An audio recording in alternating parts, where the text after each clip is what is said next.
আপনারা যদি একবার এইভাবে গেঞ্জির মধ্যে মোজা পরিয়ে নিতে পারেন, ঘন্টার কাজ মিনিটেই শেষ হবে। গ্যাসে ডাল না বসিয়েই কখনো ডাল রান্না করে দেখেছেন? কখনো শ্যাম্পু বা প্যাকেটে ক্লিপের ব্যবহার করেছেন?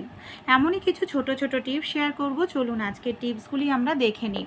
আমাদের বাড়িতে যে এই ধরনের অনেক পুরনো প্যান্ট থাকে, প্লাজো প্যান্টগুলো দেখা যায় বন্ধুরা, এই ধরনের পুরনো প্লাজো প্যান্টগুলো অনেক সময় ছিঁড়ে যায় বা সেলাই খুলে যায় বা রং নষ্ট হয়ে যায়, আমরা আর ব্যবহার করি না। তাই এই ধরনের প্লাজো প্যান্টগুলোকেই আমরা ফেলে না দিয়ে কিন্তু আমাদের দরকারি কাজে ব্যবহার করতে পারি। এখানে দেখুন, প্লাজো প্যান্টের আমি একটি পাতে এরকমভাবে একটি গার্ডার টাইট করে আটকে নিলাম। নর্মাল একটি গার্ডার এখানে আমাদের আটকে নিতে হবে। এবার কি, যে পাটার আমি আটকে নিয়েছি সেই পাটার মধ্যে প্যান্টের কোমর আর উল্টো আর একটা পা দুটোকেই আমি এইভাবে ঢুকিয়ে নিলাম। এবার কি করব, আরও যে পুরনো জামা কাপড় থাকে আমাদের বাড়িতে, সেই সব জামা কাপড়গুলো আমি এর মধ্যে এইভাবে ভরে নিচ্ছি। এই দেখুন, যত জামা কাপড় আছে আপনারাও কিন্তু এইভাবে ভরে নিলেই খুব সুন্দর একটি জিনিস তৈরি হয়ে যাবে। শেষ মাথায় একটি গার্ডার লাগিয়ে নিয়েছে। দেখুন কত সুন্দর একটি কোলবালিশ তৈরি হয়ে গেল। অনেক সময় সোফাতে বা বিছানায় বা টিভি দেখি আমরা কোমর যন্ত্রণা করে, চেয়ারের পেছনে এইভাবে কোলবালিশগুলো ব্যবহার করতে পারেন। চলুন পরের টিপসটি দেখে নিই। আমরা অনেক সময় প্রেশার কুকারে রান্নাবাড়ি করলে দেখা যায় প্রেশার কুকারের নিচটা এইভাবে পুড়ে যায়। আর প্রেশার কুকারের নিচটা এইভাবে পুড়ে গেলে সেটা ঘষে ঘষে পরিষ্কার করতে কিন্তু আমাদের অনেকটা সময় লেগে যায়।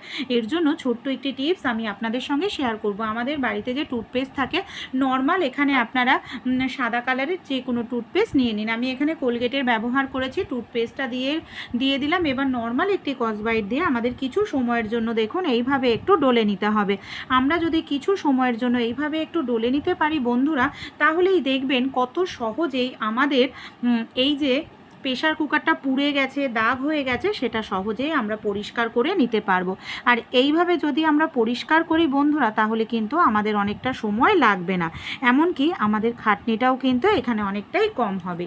এই দেখুন, জল দিয়ে ধোয়ার পর আমি দেখাচ্ছি। ভালো লাগলে আইডিয়াটি অবশ্যই কিন্তু আপনারাও ট্রাই করে দেখবেন, আশা করছি উপকার পাবেন।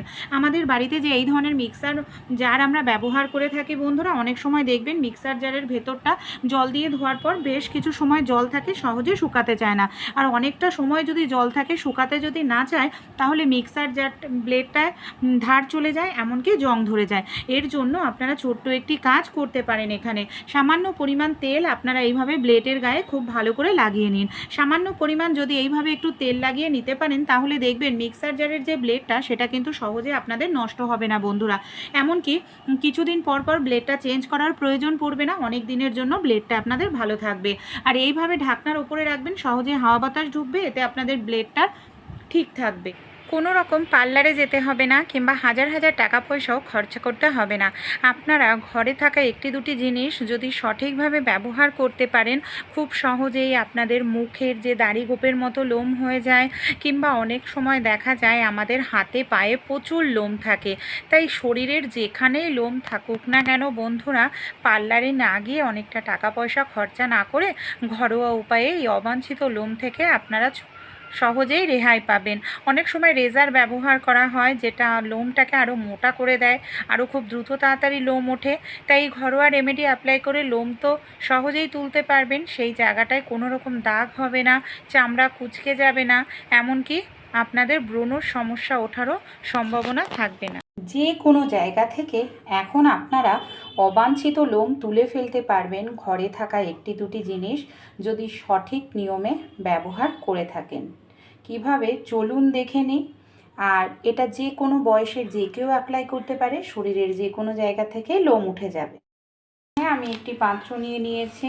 পাত্রের মধ্যে এখানে আমি ব্যবহার করলাম ইনো। আমার ইনোটা নষ্ট হয়ে গেছিলো, সেটাই আমি ব্যবহার করলাম।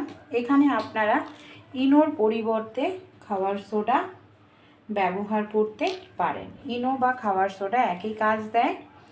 এবার দেখুন, এখানে আমি নিয়ে নিচ্ছি বেশ কিছুটা পরিমাণ টুথপেস্ট। সাদা কালারের টুথপেস্ট এখানে আমাদের নিতে হবে। ইনো আর টুথপেস্টটাকে ভালো করে এইভাবে মিশিয়ে নেব। এর মধ্যে আমরা আরও একটি জিনিস ব্যবহার করব, সেটা হলো বন্ধুরা খাবার সোডা। দেখবেন এখানে আমি খাবার সোডা দিলাম। খাবার সোডা দেওয়ার সঙ্গে সঙ্গেই দেখুন মিশ্রণটা রিঅ্যাকশন করবে। খাবার সোডা যদি হাতে না থাকে তাহলে আপনারা ব্যবহার করতে পারেন লেবুর রস। এই দেখুন খুব ভালো করে এটাকে আমাদের এইভাবে মিশিয়ে নিতে হবে। আর কতটা ঘন একটি মিশ্রণ এখানে আমাদের দেখুন তৈরি হয়ে গেল। আর যে জিনিস ব্যবহার করলাম কম বেশি প্রত্যেকের বাড়িতেই থাকে, সহজলভ্য জিনিস, অনেকটা টাকা পয়সাও এর জন্য খরচা করতে আমাদের হবে না। আর এখানে দেখুন আমাদের যে জিনিসটা নিতে হবে বন্ধুরা সেটা হলো আটা। যে আটার আমরা রুটি তৈরি করে খাই সেই আটাই এখানে আমি ব্যবহার করছি। আটাটা দেওয়ার পরও দেখুন খুব ভালো করে এখানে আমাদের এইভাবে মিশিয়ে নিতে হবে। একদম ঘন থকথকে একটি মিশ্রণ আমাদের তৈরি করতে হবে। এই যে দেখুন এইভাবে একটি মিশ্রণ তৈরি করে নিলাম। এবার আমরা কি করব, আমাদের কম বেশি প্রত্যেকের বাড়িতেই খেয়ে থাকি যে সবজিটা সেটা হলো ভেন্ডির সবজি। ভেন্ডির সবজির মধ্যে দেখবেন একটি বিজল পদার্থ থাকে। এখানে আমি ভালো করে ধুয়ে টুকরো করে নিয়েছি। এবার আমি কি করব, একটি গ্রেটার নিয়ে নিচ্ছি। গ্রেটারের সাহায্যে খুব ভালো করে এখানে এইভাবে গ্রেট করে নিচ্ছি যাতে ভেন্ডির থেকে বিজল পদার্থটা এই দেখুন খুব ভালোভাবে বের হয়। আর এই বিজল পদার্থটা কিন্তু যেখানে আমরা লোমটা তুলব সেই জায়গায় দাগ হতে দেবে না, কোনো রকম ব্রণর সমস্যাও হবে না। তাই অবশ্যই এখানে আপনারা এই ভেন্ডিটা ইউজ করবেন। অনেক সময় লোম তো উঠে যায় কিন্তু দেখবেন সেই জায়গাটায় পুরোপুরি কালো হয়ে যায়, ব্রণ ওঠে। দেখুন একদম বিজল থকথকে পদার্থ আমি পেয়ে গেছি। বেশি দরকার নেই, 1 চামচ পরিমাণ মতো হলেই কিন্তু আমাদের হয়ে যাবে। এই যে ভেন্ডিটা আমি গ্রেট করে নিলাম, এটাকেও এর সঙ্গে খুব ভালো করে আমরা মিশিয়ে নেব। এই দেখতে পাচ্ছেন একটি বিজল ভাব কিন্তু চলে এসেছে মিশ্রণটার মধ্যে। এবার এইভাবে খুব সুন্দর করে আমাদের মিশিয়ে নিতে হবে। মিশ্রণটা এখানে কিন্তু আমার রেডি হয়ে গেছে। কিভাবে অ্যাপ্লাই করব চলুন দেখে নিই। বন্ধুরা আমাদের কিন্তু অনেক সময় হাতে পায়ে এরকম প্রচুর লোম থাকে। আর এই যে লোমগুলো দেখছেন এগুলো থাকার কারণে হাতে পায়ে অনেক সময় পছন্দের মতো ড্রেস কিন্তু আমরা পরতে পারি না এই লোম থাকার জন্য। তাই যে রেমেডিটি আমি তৈরি করে নিয়েছি, এটা যেখানেই আপনারা লোমটা তুলতে চান সেই জায়গাটায় খুব ভালো করে এইভাবে মিশ্রণটা লাগিয়ে নিন। এটা লাগিয়ে নেওয়ার পর আমাদের কিন্তু কিছু সময় অপেক্ষা করতে হবে। আমি লাগিয়ে নিলাম। এখানে আমি 20 থেকে 25 মিনিট অপেক্ষা করব। যদি আপনাদের লোম আরও বড় বড় হয় তাহলে আপনারা আরও কিছু সময় অপেক্ষা করতে পারেন। আমি এখানে 25 মিনিট পর ফিরে এসেছি। এবার আমরা কি করব, কোনো কাপড় বা কোনো টিস্যু আপনারা নিয়ে নিন। এই যে আমাদের উল্টো দিক দিয়ে এইভাবে চেপে, কিন্তু যেদিকে লোম রয়েছে ঠিক তার উল্টো দিকে এইভাবে চেপে পরিষ্কার করলেই দেখবেন যে ছোট ছোট লোম থাকে কত সহজেই সেগুলো উঠে পরিষ্কার হয়ে যায়। দেখুন যেখানে আমি অ্যাপ্লাই করেছি পার্থক্য বোঝানোর জন্য সাইডেও কিন্তু লোম রয়েছে, যেখানে অ্যাপ্লাই করা হয়েছে সেখানে কিন্তু কোনো লোম নেই, পুরোপুরি উঠে গেছে। ভালো লাগলে রেমেডিটি ট্রাই করবেন, কালোও হবে না ত্বক, এমনকি ব্রণর সমস্যাও হবে। ঠোঁটের ওপরে কিন্তু দেখা যায় আমাদের অনেক সময় প্রচুর লোম থাকে বন্ধুরা, কিংবা গালের সাইডে যেখানেই লোম থাকুক, এই যে মিশ্রণটা এটাকে আপনারা খুব ভালো করে এইভাবে লাগিয়ে নিন। আর লাগানোর পরে আপনারা 15 থেকে 20 মিনিটের জন্য এটাকে এইভাবে রেখে দেবেন, যাতে এটা ভালোভাবে শুকনো হয়ে যায়।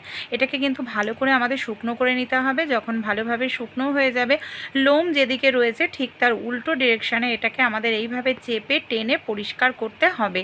তাহলে এই যে গালের সাইডে দাড়ি গোপের মতো যে ছোট ছোট লোম হয়, সেটা আপনারা এই ঘরোয়া উপায়ে সেই লোমটাকে তুলে ফেলতে পারবেন। এমনকি লোমটাও যেরকম উঠে যাবে, জায়গাটাও কালো হবে না, এমনকি এর মধ্যে ছোট ছোট লোম উঠে আসছে, সেই সঙ্গে ব্রণ এমনকি র্যাশ ওঠার সম্ভাবনাও থাকবে না। এবার খুব ভালো করে এটাকে ধুয়ে নিতে হবে। বন্ধুরা, অবশ্যই একবার আপনারাও এই ঘরোয়া রেমেডিটি অ্যাপ্লাই করুন। হাতে, পায়ে, মুখে, শরীরের যে কোনো জায়গায় অ্যাপ্লাই করতে পারেন। খুব সহজেই আপনাদের অবাঞ্ছিত লোম কিন্তু দূর হয়ে যাবে। আপনারা কখনো এই ধরনের পুরনো গেঞ্জির মধ্যে ফুলঝাড়ু পরিয়েছেন? কেন আমরা পুরনো গেঞ্জির মধ্যে ফুলঝাড়ু পরাবো? আর পুরনো গেঞ্জির মধ্যে ফুলঝাড়ু পরালে কি উপকার হবে বন্ধুরা, চলুন তাহলে দেখে নিই। এখানে একটি পুরনো গেঞ্জি নিয়ে নিয়েছি। পুরনো গেঞ্জির মধ্যে আমি এইভাবে ফুলঝাড়ু ঢুকিয়ে পরে নিলাম। অনেক সময় অনেক জায়গা থাকে যেখানে আমাদের হয়তো নোংরা পড়ে যায়, ঝুল পড়ে যায়, সেক্ষেত্রে বাড়িতে হয়তো ঝুল ঝাড়ু থাকে না।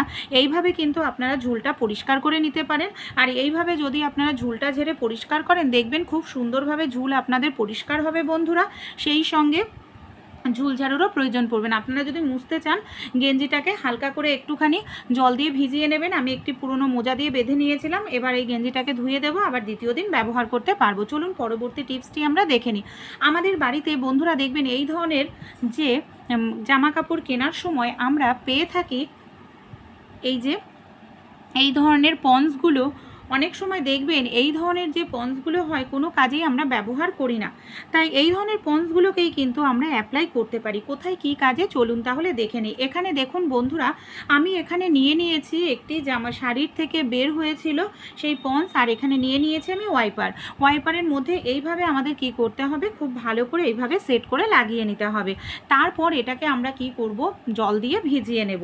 কোথায় এটাকে কি কাজে ব্যবহার করলে আমরা উপকার পাবো, চলুন তাহলে দেখে নিই। এর জন্য আমাদের ছোট্ট একটি কাজ কিন্তু এখানে করতে হবে। এটার সাহায্যেই আমরা দেখুন জল দিয়ে ভিজিয়ে নিতে হবে। আর এটার সাহায্যে দাঁড়িয়ে দাঁড়িয়ে খুব সহজেই ঘর মুছে নিতে পারবো। কোমর যন্ত্রণা, হাঁটু যন্ত্রণা হওয়ার সম্ভাবনাই থাকবে না। ছোট্ট একটু আইডিয়া, ভালো লাগলে অবশ্যই আপনারাও ট্রাই করে কিন্তু দেখবেন। আপনারা শুধু একটি চা ছাঁকনির সাহায্যেই জামা কাপড় সেলাই করা এখন আরও বেশি সহজ হয়ে যাবে। কিভাবে, চলুন দেখে নিই। অনেক সময় আমাদের বাড়িতে সেলাই মেশিন থাকে না। অনেক জামা কাপড় এমন হয় যে সেলাই খুলে গেছে বা ছিঁড়ে গেছে, সেগুলোকে আমাদের সেলাই করতে হবে। সমস্যাটা কি হয়, দেখা যায় মোটা জায়গায় কোনোভাবেই সুচ ঢুকতে চায় না। আর মোটা জায়গায় যদি সুচ ঢুকতে না চায়, তাহলে সেলাই করাটা খুবই মুশকিল হয়ে পড়ে। এরকম যদি সমস্যা আপনাদের ক্ষেত্রেও হয়, তা সেই ক্ষেত্রে আপনারা ছোট্ট এই কাজটি অবশ্যই করবেন বন্ধুরা। দেখবেন কত সহজেই আপনারা মোটা জায়গাতেও অনায়াসেই সেলাই করে নিতে পারবেন, কোনো রকম অসুবিধা হবে না। আমাদের বাড়িতে যে ছাঁকনি আছে, এখানে কিন্তু প্লাস্টিকের চা ছাঁকনি নিলে হবে না। এমন চা ছাঁকনি নিতে হবে যেটা লোহার। আমি এখানে পুরনো একটি চা ছাঁকনির ওপর সুচটাকে এইভাবে ঘষে নিচ্ছি। এতে কি হবে, সূচের মাথাটা যেটা ভোতা হয়ে যায়, অনেক সময় মোটা জায়গায় সেলাই হয় না, সূচের মাথাটা ছুঁচলো হয়ে যাবে। এইভাবে একটু ঘষে নেওয়ার পর আমি যদি সেলাই করি, সহজেই কিন্তু যে কোনো মোটা জায়গায় সূচটা সহজেই ঢুকবে। এমনকি সেলাই করতে কোনো রকম অসুবিধাই হবে না। এই দেখুন কত সহজেই সূচটা আমাদের ঢুকে গেল। ভালো লাগলে আইডিয়াটি অবশ্যই আপনারাও কিন্তু ট্রাই করে দেখবেন বন্ধুরা, আশা করছি উপকার পাবেন। আমাদের বাড়িতে যে সায়া আমরা ব্যবহার করে থাকি বা লেগিংস প্যান্ট ব্যবহার করি, অনেক সময় কি হয়, এই যে সায়া বা লেগিংস প্যান্টের দড়ি অনেক সময় ভেতরে ঢুকে যায়। আর দড়ি যদি বারবার ভেতরে ঢুকে যায়, আমাদের বারবার দড়ি পরাতে লাগে, তখনই কিন্তু আমাদের সমস্যার মধ্যে পড়তে হয়। বারবার দড়ি পরাতে আপনাদের আর হবে না। এর জন্য আপনারা ছোট্ট এই কাজটি করতে পারেন। কি করতে হবে, চলুন তাহলে দেখে নিই। আমি এখানে একটি কাঁচি নিয়ে নিয়েছি। অবশ্যই এখানে আপনারা এই ধরনের কোনো কাঁচি নিয়ে নেবেন। কাঁচির আগে দেখে নেবেন যে কতটা পর্যন্ত ঢুকেছে, তারপর কাঁচিটা দিয়ে এইভাবে আপনারা সহজেই কিন্তু টেনে এটাকে দড়িটাকে বের করে নিতে পারবেন। এইভাবে যদি দড়িটা আপনারা বের করেন, বারবার আপনাদের আর সমস্যার মধ্যে পড়তে হবে না, বারবার দড়ি পরানোরও আপনাদের দরকার পড়বে না। ভালো লাগলে আইডিয়াটি অবশ্যই কিন্তু আপনারাও ট্রাই করে দেখবেন। দুটো দড়ির মাথায় আপনারা কি করবেন, গিট দিয়ে দেবেন, তাহলে কি হবে, আপনাদের আর দড়ি পরানোর প্রয়োজন পড়বে না। আমাদের আমাদের বাড়িতে কম বেশি আমরা এই ধরনের শ্যাম্পু ব্যবহার করেই থাকি বন্ধুরা। অনেক সময় দেখবেন এই যে এই ধরনের শ্যাম্পুগুলো হয়তো পুরোটা আমাদের লাগে না, কিছুটা আমরা ব্যবহার করি, তারপর রেখে দিই। কিন্তু এটাকে আমরা যদি এইভাবে রেখে দিই না, এইভাবে রাখলে দেখবেন খুব মানে শ্যাম্পুটা পড়ে যায়, লিকুইড জিনিস যেহেতু জায়গাটাও নোংরা হয়। তাই আপনারা একটি কাজ করতে পারেন, এতে আপনাদের শ্যাম্পুটাও দেখবেন পড়বে না, এমনকি আপনাদের জায়গাটাও নোংরা হবে না। আমি এখানে কি করছি দেখুন, এখানে আমি এইভাবে দুটো ক্লিপ লাগিয়ে দিলাম, এতে সোজা হয়ে দাঁড়িয়ে থাকবে, শ্যাম্পু পরে নষ্ট হয়ে যাওয়ার সম্ভাবনা একেবারেই থাকবে না। ছোট্ট আইডিয়াটি ভালো লাগলে অবশ্যই ট্রাই করে কিন্তু আপনারাও দেখবেন। চলুন তাহলে পরবর্তী যে আইডিয়াটি আছে আমরা দেখে নিই। এখানে দেখুন, আমরা ঝাড়ুতে কেন এখানে মানে গেঞ্জির ব্যবহার করব। আমাদের বাড়িতে যে এই ধরনের ঝাঁটাগুলো থাকে, কম বেশি আমাদের এই ধরনের ঝাঁটা আমরা ব্যবহার করে থাকি। এই ধরনের ঝাঁটা দিয়ে যখন আমাদের বাড়ির ছাদ আমরা ঝাড় দিই কিংবা আমরা উঠোন ঝাড় দিই, আমাদের হাতে দেখবেন অনেকটাই ব্যথা লাগে। এর জন্য এই ধরনের শলার ঝাঁটাগুলোর মানে ঝাড় দিতে গেলেও আপনাদের ব্যথা লাগবে না। এর জন্য একটি ছোট্ট কাজ এখানে আমাদের করতে হবে। কি করতে হবে চলুন তাহলে আমরা দেখে নিই। এখানে আমি একটি পুরনো গেঞ্জি নিয়ে নিয়েছি। পুরনো গেঞ্জিটাকে এইভাবে যে ঝাঁটা রয়েছে ঝাঁটার মুখে খুব ভালো করে এইভাবে লাগিয়ে নিলাম। তারপর দেখুন, এইভাবে যদি লাগিয়ে নেওয়ার পর আমরা কাজবাজ করি, তাহলে কি হবে, হাতে ধরে থাকলে আমাদের হাতটাও কোনোভাবে ব্যথা হবে না।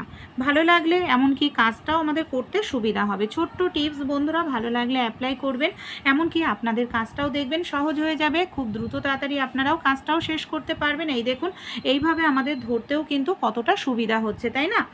ছোট্ট একটু শুধু বুদ্ধি আমাদের এখানে অ্যাপ্লাই করলেই দেখবেন আমাদের প্রত্যেক দিনের কাজগুলো অনেকটাই কিন্তু আমরা নিজেরা সহজ করে নিতে পারবো।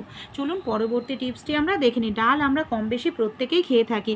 আজকে আমি আপনাদের সঙ্গে ডাল রান্না করার এমন একটি সহজ পদ্ধতি বলবো, যেটার সাহায্যে আপনারা সহজেই কিন্তু ডালটাকে রান্না করে নিতে পারবেন গ্যাস জ্বালানো ছাড়াই। এই ধরনের মটর ডাল, ছোলার ডাল, এই ধরনের ডালগুলো রান্না করতে কিন্তু আমাদের অনেকটা সময় লেগে যায়, এমনকি অনেকটা গ্যাসও খরচা হয়। এই ধরনের ডালগুলোকে আপনারা খুব সহজেই রান্না করে নিতে পারবেন, অনেকটা আপনাদের গ্যাসও খরচা হবে না। এর জন্য আমাদের ছোট্ট একটু কাজ কিন্তু করতে হবে বন্ধুরা। ছোলার ডাল হোক বা মটর ডাল আমি ভালো করে ধুয়ে নিয়েছি। আমাদের বাড়িতে যে হটপট বা ক্যাসারল থাকে, এরকম ধরনের জিনিস আমাদের নিয়ে নিতে হবে। এখানে আমি হটপট বা ক্যাসারলের মধ্যে দেখুন ডালটা ঢেলে দিচ্ছি। এখানে আমাদের নিয়ে নিতে হবে গরম জল। দেখুন, নর্মালভাবে ডাল সেদ্ধ করতে 15 থেকে 20 মিনিট লেগে যায়, আর সেখানে 1 মিনিটের গরম জল হটপটের মধ্যে দিয়ে এর মধ্যে দিয়ে দিতে হবে পরিমাণ মতো নুন, সেই সঙ্গে এর মধ্যে দিয়ে দিতে হবে বন্ধুরা সামান্য পরিমাণ খাবার সোডা। তারপর 20 থেকে 25 মিনিটের জন্য এটাকে আমাদের এইভাবেই ভিজিয়ে রাখতে হবে। ঢাকনাটা আমরা ভালো করে বন্ধ করে দেব। 20 মিনিট পর আমি আপনাদের ফিরে এসে দেখাচ্ছি যে ডালটা কতটা সুন্দর সেদ্ধ হয়ে গেছে। এই দেখুন, এই হালকা একটু আপনাদের শক্তও যদি থাকে আপনারা একটুখানি কাঁটা দিয়ে ঘেঁটে দেবেন, দেখবেন কত সহজেই এখানে কিন্তু আপনারা ডালটা রান্না করে ফেলতে পারবেন বন্ধুরা। একদম সহজ পদ্ধতি অ্যাপ্লাই করে দেখবেন, এতে আপনাদের কাজ অনেকটাই সহজ হয়ে যাবে, এমনকি খরচাটাও কিন্তু অনেকটা